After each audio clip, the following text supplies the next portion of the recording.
Diversity has been a school-wide conversation for many years here at Los Altos High School. However, the school's approach to diversity is changing each year, and although we're going in the right direction, according to many students and other sources, we still have a long way to go. And everyone has different backgrounds, there's like that whole range, there's those that come from low income and then there's those that are privileged. This is Yesenia Gutierrez. She's a senior and is also the president of LSU.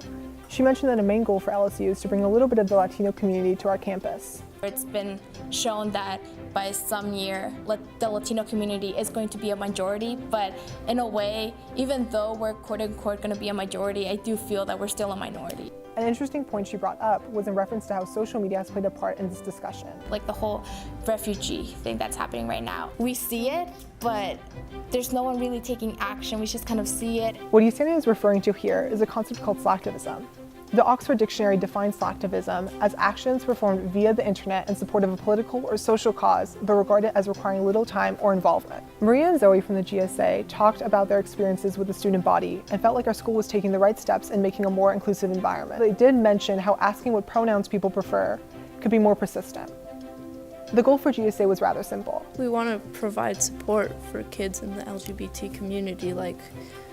It starts out small. Kirana Harmon and Alexis Rodriguez, president and vice president of BSU, mentioned sugarcoating and how Los Altos brushes over many issues. A lot of people don't know about what really goes on outside of school.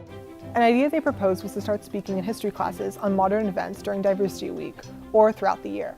Having a history class to just go into one day and be like, okay, this is the things that are happening in our society. How do you feel about that? Kirana also shared a personal story about her freshman experience, describing how she felt uncomfortable in an English class. Coming from a background that's not as grand here, I felt like when we were reading some of the stories where they'd say words like Negro and other things like that, and I felt like targeted, not that anyone was talking about me, but it was just really uncomfortable for me, and people would change the word up and use any other phrases to just talking about the stereotype, and I felt like teachers couldn't really relate to me, so I didn't really feel comfortable reaching out. Nick Rodriguez, a member of SCL, mentioned that he would like to see diversity discussed throughout the year instead of just 1 week. A lot of people don't really understand or have not heard both sides of what's happening in the world right now. Hannah Phelps, who is a part of the outreach program at ASB, will handle the diversity assembly and seminar this year. It puts emphasis on certain aspects of diversity at our school. Diversity Week used to be run by Ms. Gomez and Mr. Miyahara. It eventually got in the hands of ASB, where it became what it is today. Mrs. Satterwhite mentions how Ms. Woolfolk and her are trying to discuss different concepts with the student body, such as sexual awareness and date rape. But conversations like this are difficult, and it is hard to plan how to do them. But I think you bring somebody from Stanford, or you bring somebody from Berkeley, or you bring somebody from, Foothill, and they come in and talk to you, it's a different conversation. Mrs. Satterwhite brings a good point when she refers to outside speakers and how they can have an impact on students.